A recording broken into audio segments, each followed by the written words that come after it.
from my website, so sorry for the personal information shared.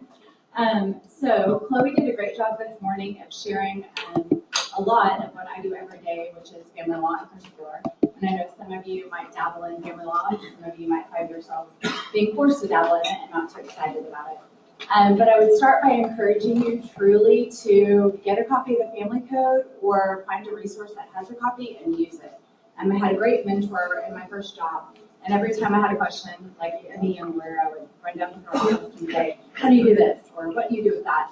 And every single time she would say, have you opened your code? And the reason is the family code is so specific. I mean, every family has different circumstances, but we definitely start with the rules that are set forth in the family code. So pick it up and you will find it to be a wealth of information. I would also mention that Chloe talked about the Texas College Bar. Is anyone here a member of that? Y'all, join. It's not expensive and you get every single CLE for totally free. And so you don't have to go to marriage dish, you don't have to go to advanced family law, but you can.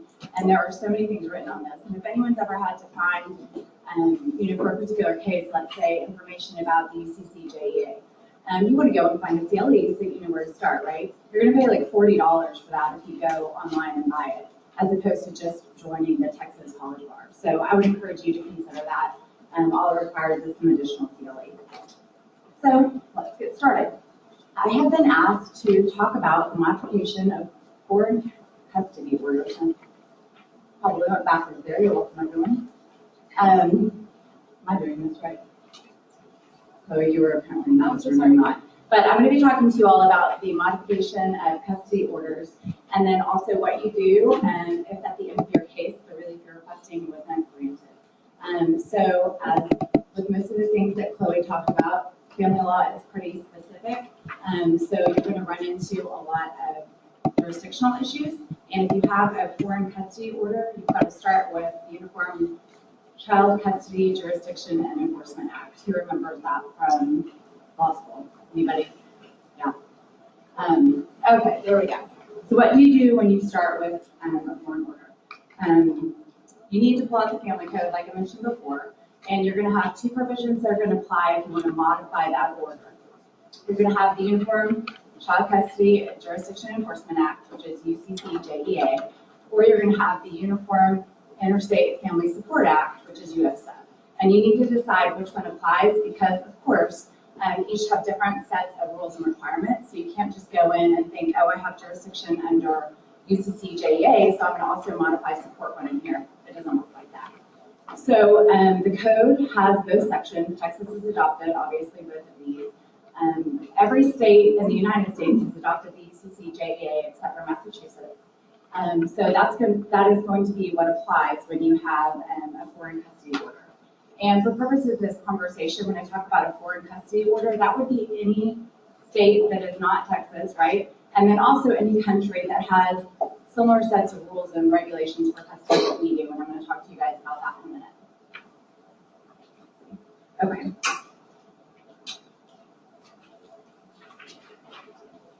So on the previous slide, I've mentioned the international application of the chapter, right? Other states apply as long as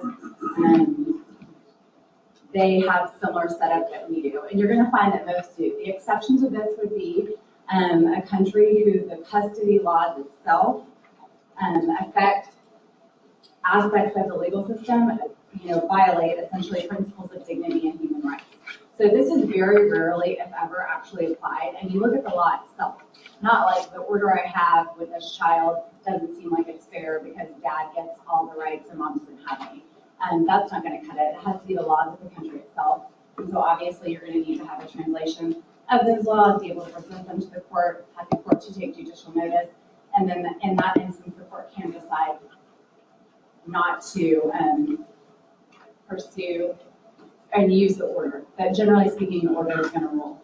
So when you have any custody determination, you need to consider if there's another order, that's going to be the court of continuing jurisdiction, period, until it releases jurisdiction.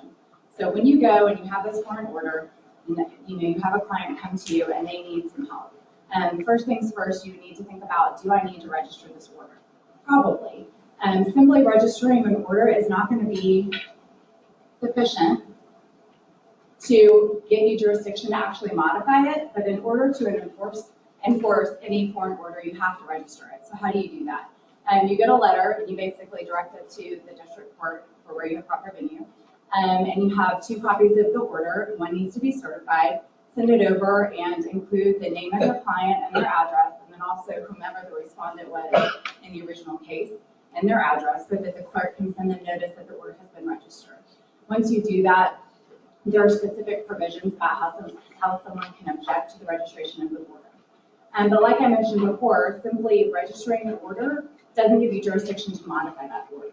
And I think this is probably of particular importance to a lot of you out there who have clients come in maybe with some immigration issues and maybe orders from a foreign country like Guatemala or Honduras or something like that, and you want to come in and modify it.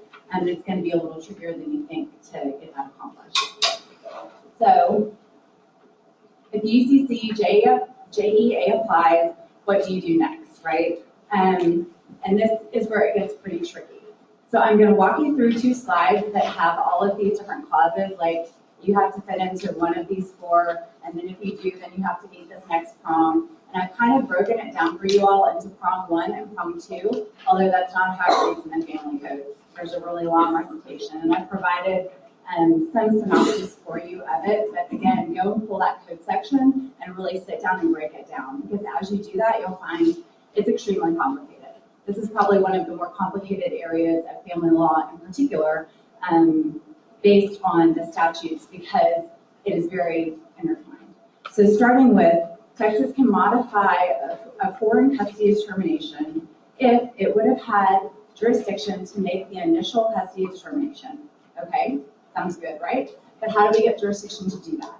You can't just have a parent move into Texas with a child and then automatically file here and be like, haha, sorry, I'm in Texas now, and you don't have a right to have me come back to my home state or my home country because I filed here and I've gotten an order here.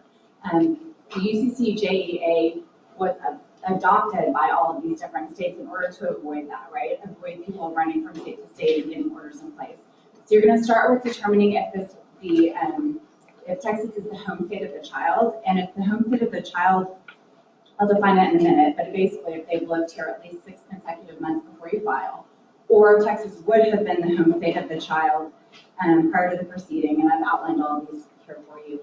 And the child's now outside the state, but one parent, one person acting as a parent still lives here. Or another state that would have continuing jurisdiction over the child has relinquished because Texas is the more convenient forum, which is the last one. And another is that the child just doesn't have a home state because maybe the child lived in Texas and then moved with mom to Kentucky and lived there for 3 months, and then moved with mom to California and lived there for 3 months, and now it's back in Texas. Well, then technically there wouldn't be a home state because you look at the 6 months right before you file. If the child is younger than 6 months old, you're going to look at where the child has lived from the date of birth to the present, and temporary absences aren't necessarily going to affect you. So if you find that you do have initial, jurisdiction essentially to file in Texas, you also have to, in order to modify, show that there's no other state that still has continuing exclusive jurisdiction, or that Texas is the more convenient forum. And I'll talk about this more in a minute, but who gets to decide all of this? It's not Texas. It's the originating court order state, right? So like if you have an order, just as an example, let's say from Mexico, that says dad gets custody and mom is going to exercise visitation. And somehow the child ends up here and a parent moves to modify it. Let's say mom has a child here somehow and is moving to modify the order. In order to do that, Mexico is going to have to relinquish jurisdiction up to Texas for you to be able to proceed. And that's a pretty tricky thing to get the courts to do. And again, pull out your family code, but it's going to explain exactly how a Texas court can communicate with the court of another jurisdiction regarding these issues. And it's easy to say it out loud, but when you're practicing it, it's difficult. It's hard to get the courts to go and do that, and judges are reluctant to have to reach out to other judges. Sometimes, like I had a case recently where this happened between states, and one of the judges was like, well, how do I know you provided me with the real number for, the judge I'm calling? I'm like, well, I pulled it offline, how anyone else would get the information to call a court of another jurisdiction. So, it can be hard to address when you're actually practicing it. So knowing what you're dealing with before you get in there is important. And then finally, obviously, if the state that issued the custody determination, if nobody lives there anymore, then Texas can find, hey, no one lives here. Maybe dad, original order is out of Mexico, mom and child are in Texas, and dad lives in Louisiana. In that instance, you can have Texas make a determination that Mexico no longer has jurisdiction because no one is residing in that state. Which is different, actually, if you're moving to modify child support, so you should know that distinction, because child support, whoever issues that order, they're going to retain jurisdiction pretty much throughout the process, and in very limited circumstances will relinquish jurisdiction to other states. And even if they do relinquish jurisdiction, let's say Texas gets jurisdiction over a child support order from Louisiana, they're going to have to apply Louisiana law when they're modifying that child support obligation. So you need to consider that and really look at this before you start. So how do you handle all of this in practice?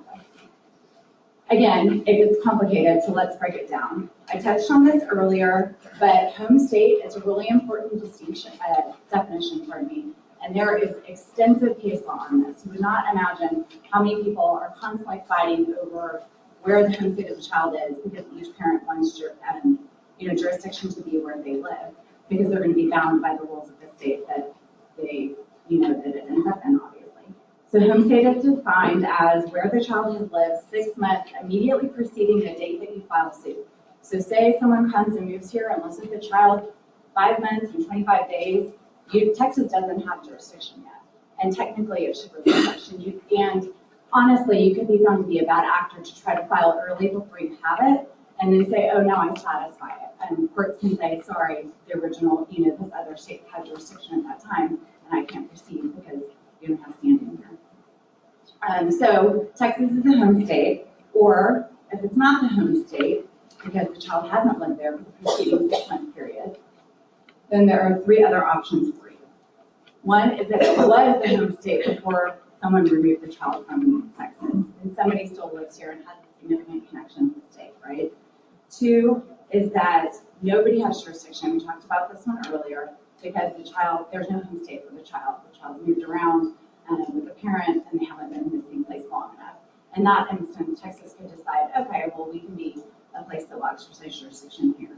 And again, I'm reciting because UCC JEA requires, the code section for modifications, requires you to look back at if you would have the right to make an initial child custody determination here.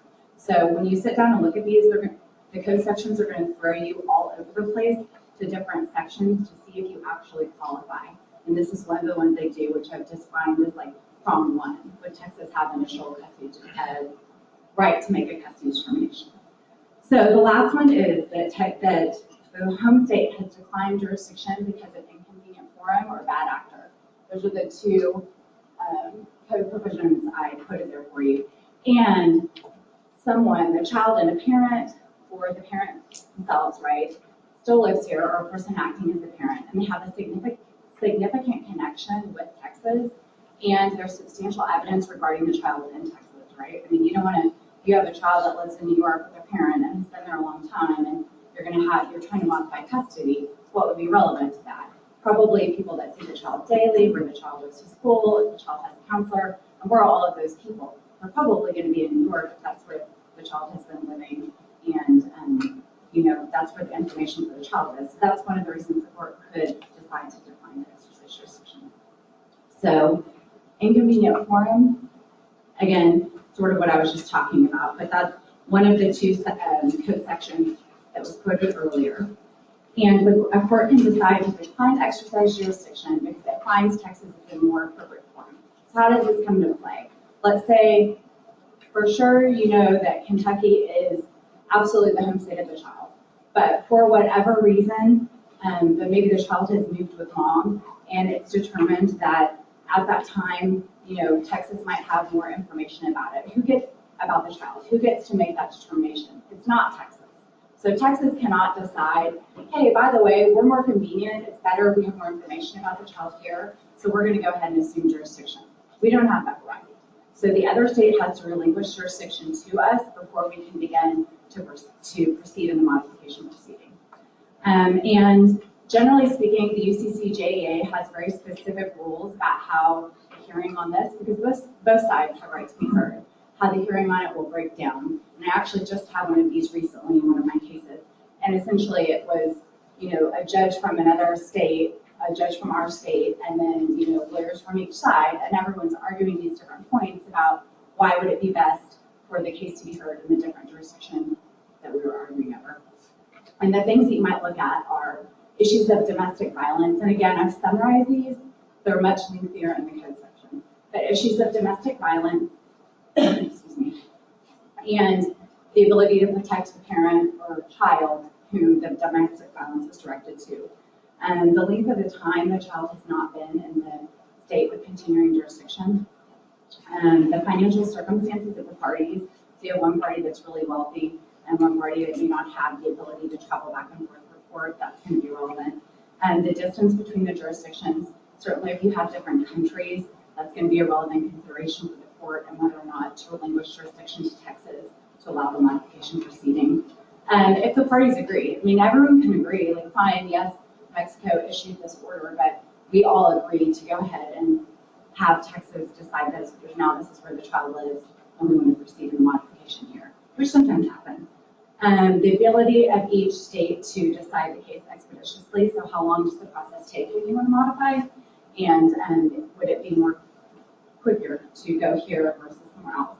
And then if you have, custody cases are very litigious generally, and so if you have a very litigious custody case with the underlying order, and you say you've had, we can have like 5 to 6 hearings before a final trial is actually held and then entered. And in Texas, you can even obviously have jury determinations on controversy and things like that. So if you have one court that's hearing something over and over and is really familiar with the child, that's going to be a consideration that court's going to take into account when they're deciding whether or not they should relinquish jurisdiction to another state that has never heard any of that evidence, right? And then also jurisdiction declined by conduct. So that's really when you're dealing with a bad actor, and they might actually have jurisdiction and have an order entered, but that court's going to say, you know what, we're going to relinquish jurisdiction because you got this order entered, but you did something inappropriate in order to achieve it, essentially. And in that case, they might relinquish jurisdiction.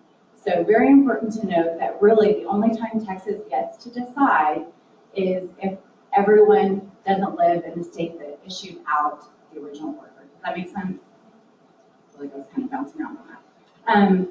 Okay, so if you do satisfy the first prong, right, you've got to satisfy that in order to move on to the second prong here, which is that no other state has continuing exclusive jurisdiction, right, that Texas would be the more convenient forum, or that nobody lives in Texas. So what is, when we talk about continuing exclusive jurisdiction, and you probably even will run into this if you're dealing with a case, let's say you get a case out of Hidalgo County, like an order out of Hidalgo County, and now the child lives up here. You can't just simply come and try to modify, e-file your order up here. You've got to transfer that case, right? You've got to transfer it from that county up into the county where the child resides. And in certain instances, it's mandatory transfer, and in certain instances, it's discretionary. But you can't just move around and have different orders regarding children in place. The goal of the entire UCCJEA is to have one order for every child and to have an understanding of what order controls, right? And so this is what helps us achieve that. So part of that is there any other court of continuing exclusive jurisdiction, which, again, I've included this right there for you. So if you do have both of those prongs met, you can go ahead and move to modify the child custody determination. And Chloe touched on this earlier, but Chapter 156 is what is going to apply of the Family Code. And you're going to have to prove a material and substantial change in circumstances that warrants modifying the order. So what does that mean? We are very fond in the Family Code of including language that doesn't have a specific definition. And that's one of them, right? What is a material and substantial change in circumstances? Sometimes you can argue, well, the child is older now, and the child has more needs, or you can argue, let's say, with child support, the parent lost their job, that would be a change in circumstances that we can consider. Okay, but if you can't meet either of those prongs and you don't have jurisdiction, you cannot modify that order here. So if you go and try to proceed in modifying it, it can be determined to be void, right? If the court enters entered it and you didn't really actually have jurisdiction in order to proceed. So if you can't proceed, but you have a child that really is in a dangerous situation, and you need to address that situation immediately. There is a statute, it's 152-204, that says Texas can exercise temporary jurisdiction, and it's defined in there, and the specific definition, which might be of interest to some of you, because I know you all are looking for kind of definitions in family code in many instances that would be neglect or abandonment. And abandonment is mentioned here specifically. So in order for you to get temporary jurisdiction, you have to prove that the child is in Texas right now. You don't have to have lived here forever, but just is here today. And that Texas needs to exercise jurisdiction because a sibling or the parent of the child threatened or mistreated the child or abused the child, or the child has been abandoned. So there's not actually a case that determines what abandon is defined as in the code. There is one that talks about like a parent being incarcerated is not technically abandonment. And I think that is one of the issues that a lot of non-family law practitioners are running into, is trying to be creative with the different terminology that we use day in and day out. Excuse me. And I think that if you're going to do that, it will probably be easier for you if you go ahead and find a case that supports that position already, and then you can come in and offer that to the court, in addition to the other facts that you're providing to try to get your findings. And the unique thing about this temporary jurisdiction is it doesn't really give you a right to modify the underlying order unless you truly have jurisdiction to modify. So it's really just to safeguard the child during that time period until you can reach out to someone in the home state is the wrong terminology to use, but the court of continuing jurisdiction, right, the one that issued out the order, reach out to a lawyer there or the court there and have them either modify the order there, relinquish jurisdiction to Texas, or proceed in any other appropriate manner. But it really is just intended to give you time to do what you need to do in that other state to make sure the child is safeguarded. So once Texas does acquire jurisdiction, it's Texas law that applies to the modification proceeding, right? So once we get the jurisdiction, you're applying, like I mentioned before, Chapter 156, and you can look at the sections that Chloe had talked about. These are pretty simple things. I'm sure you all already know this. But when you do file your petition to modify, you need to file a UCCJA affidavit saying where the child lived for the last 5 years and with who. And you also have to include in that order a recitation that there is no other court of continuing exclusive jurisdiction. So like Chloe mentioned earlier, the Texas Law Practice Family Manual has certain forms, right? And they're pretty standard. So when someone comes in and is not using them, our judicial system knows, right? Our judges know that you maybe don't know what you're doing because you don't have the form under the bail class. But in that form, it's going to require you to include that recitation. So if you do think a court does have continuing exclusive jurisdiction over your youth, or you think there might be an order out there, like I've had a case before where I thought there might be a CPS case ongoing somewhere about my youth in a different state. And so I went ahead and recited that in there, and then approached the court and provided the information for them to reach out to that state and make sure there was no order in place. So just be sure you do that. Also, if you have an order from a state or country, obviously, with that is a different language, you need to translate it, and you need to have a certified translation of the order or any other document or law that you want to use prepared and ready for the court. And remember, if you don't have personal jurisdiction over the respondent, you cannot impose a legal obligation on them. So Texas is going to have a right, if we have jurisdiction over the custody issues, to make custody determinations. And that doesn't always mean they have to also, issue an order regarding child support or require someone to pay attorney's fees. But an easy way to think about it, and one of the things that we say, is you go where the pockets are, right? So if the respondent lives in Mexico and he's never been to Texas, we're not going to require him to go ahead and, let's say, pay attorney's fees for modifications if it was filed here, because we don't have personal jurisdiction over him. We don't have a right to reach into his pockets and make him pay that. So you can, in unique circumstances, have jurisdiction, like even over a divorce, right? Texas has subject matter jurisdiction to divorce people. And even if the home state of a child and the home state of the child is somewhere else, and so the custody needs to be handled there, we can handle the divorce, and even in some instances, the child support here, even though we don't have a right to make decisions regarding the possession access. So you really need to look at those standing statutes, you need to look at the jurisdictional statutes, and make sure you have a right to impose the obligations you're seeking to. Okay, so let's say you do have jurisdiction, you move to modify, you go through, you present all your evidence, and at the end of the case, the court has denied your request. And lots of times, I know that this has happened to me, go down, feel super prepared, present all this evidence, and then for no apparent reason, or maybe for some personal reason, the judge just decides, sorry. And in family law, that can happen more often than not, because we have a best interest determination, which again isn't technically defined. You can look at the poly factors, as well as the evidence case, and it sets forth a really long list of best interest determination factors. But the court can really consider whatever they really want in ultimately making that decision. Most of our judges, at least in Harris County and Portland, are good judges, I mean, honestly. So they take their time to really go through and determine what is best for the child, but you don't always get that.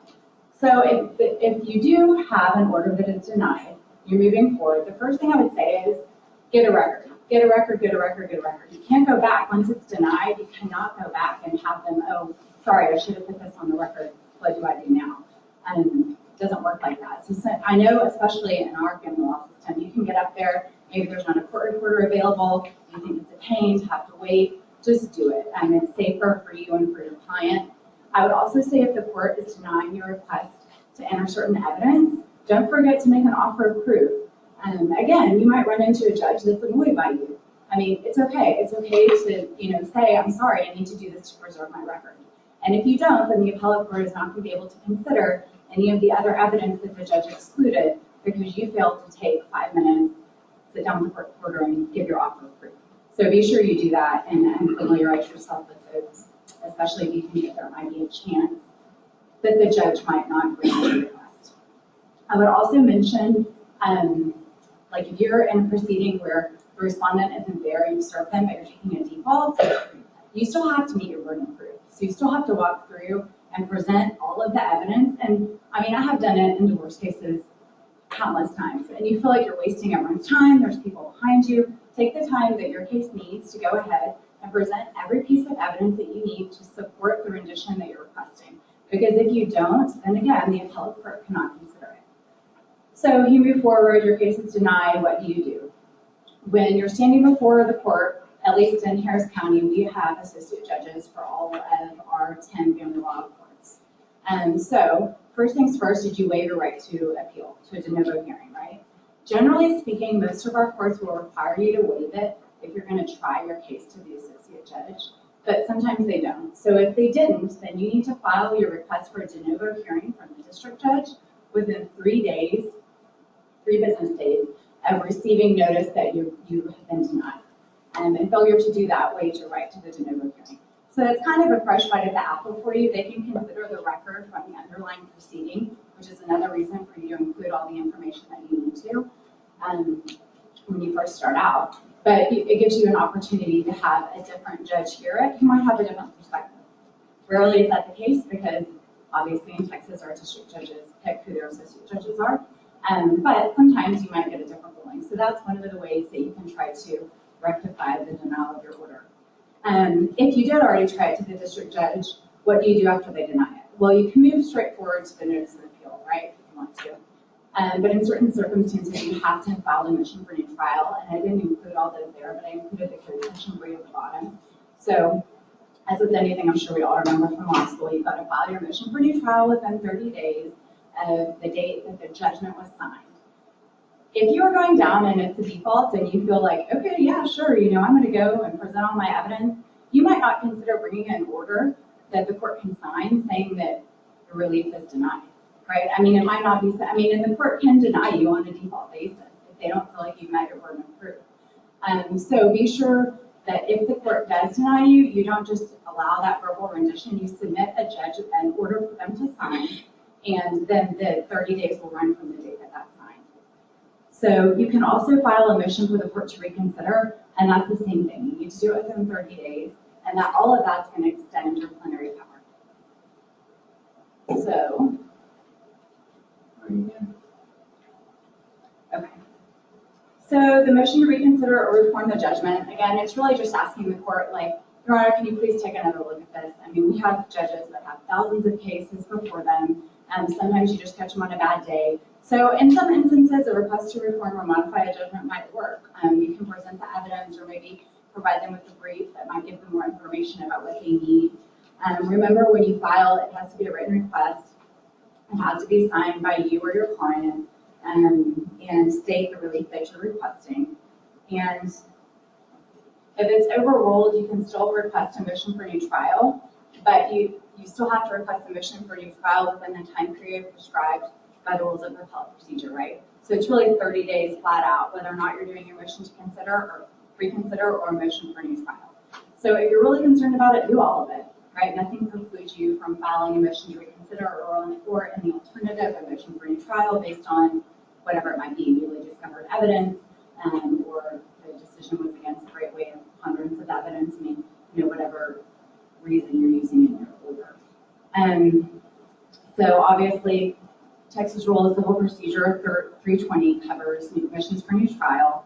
We talked about the 30 days. If the court doesn't rule on your request for a motion for new trial within 75 days, it's overruled by operation of law, right? So if you can't get yourself a hearing, you can't move forward, you're overruled by operation of law. And again, I mentioned this earlier, but sometimes you have to file a motion for new trial before you can file a notice of appeal. So you decide that you do want to appeal, then what else do you need to do? And this is pretty important, and I think I do not pretend to be an appellate lawyer. I mean, I've done a couple of appeals, but it's not certainly my strong hold. But one thing I do know, and we should all know in this room, is that if you think that your client needs to appeal their case, you need to request findings of fact and conclusions of law. Why? Because otherwise, the appellate court's going to be, stuck with an order that says, I find this isn't in the best interest of this child, sign whichever judge you're before. And that doesn't give you a lot of leeway to argue your points, and the appellate court is going to use any evidence they find in the record to support the judgment that was already provided. So request your findings of fact and conclusions of law. And the appellate court is even more specific, obviously, than the family code, and they require you to have that as a separate document and specifically name it, as I put in here, request for findings of fact and conclusions of law. So you have to do that within 20 days of the date that the judgment is signed. And if you don't do it within 20 days, the only way you can get around that is leave of court for the court to issue findings. Well, findings are kind of a pain in the neck for a trial judge, right? I mean, they have tons of cases before them, and they don't really want to do them. So usually if you have two parties involved in a case, the party that prevails is going to have to draft the findings. So I wouldn't say that most judges would be inclined to extend you the courtesy of allowing you to file your request after the 20-day deadline. So just make sure you go ahead and file it early on. Even if you're going to hire an appellate lawyer later, I can't tell you how many appellate lawyers I know that talk about all of us, because none of us realize how important that is, and it makes it so much more difficult for them to do their job if you haven't at least requested those findings before they get involved. So once they do, you have 20 days to request them, and then you would think that the court, and I'll talk a little bit more about this in a second, would have to, technically there's a rule that the court has to have them within 20 days. So you wait your 20 days, you don't see them from the court, and you think, okay, well that's weird.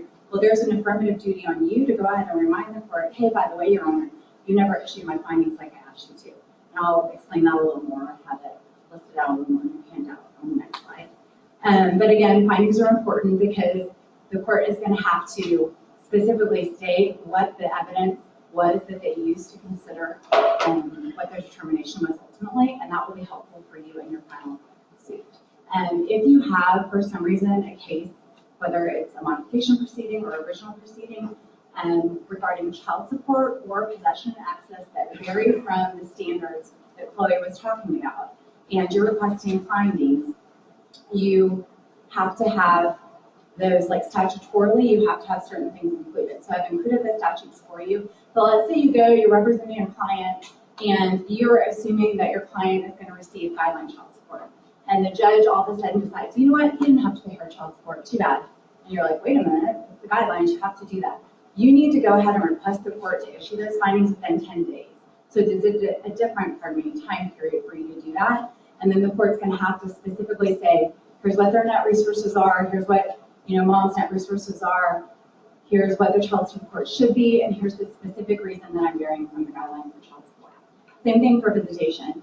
It's presumed to be in a child's best interest to exercise, for the parent to exercise the standard possession order. So if they fail to do that, the court says, sorry, we're doing a 50-50 schedule, which you're really not going to see in Harris County. But if you do see that for some reason, you can request findings for why the court ordered that, and then they have to be, they're specific pursuant to that statute.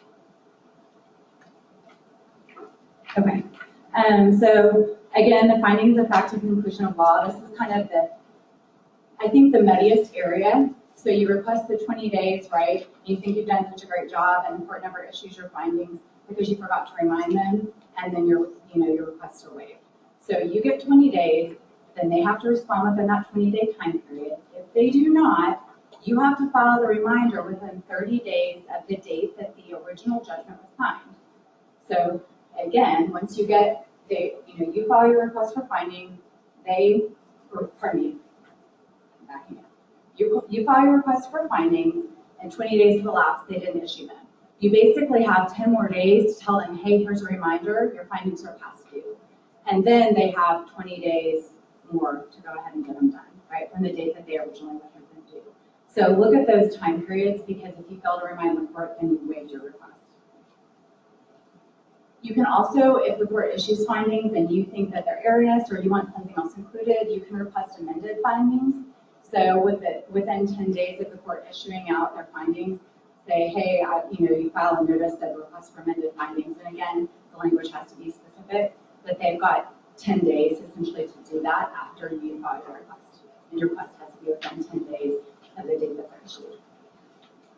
So your notice of appeal. Obviously, at the same time that you're considering your findings of fact, your motion for new trial, your motion for affirmative judgment, you also need to consider, is my client really going to appeal this case? And if they are, and you actually file a motion for new trial or a motion to reconsider or findings of fact, then that extends your deadline for when you file your notice from 30 days to 90 days. So it gives you a little bit more time, kind of reset it out for you there. And another thing for you to note, if you're going to handle the appeal for your client, is that you need to be requesting a record. So this is all kind of going on at the same time, and you're looking at lots of different code sections to determine what you need to be doing. But generally speaking, you have to request a record within 60 days. However, if you've done any of the 4 things above there, right, requested a motion for new trial, motion to reconsider, then you actually get 120 days to get the record and get it on file with your health board. So that's kind of the general outline of how you handle those things. Does anyone have any questions for me? Hopefully not. Okay.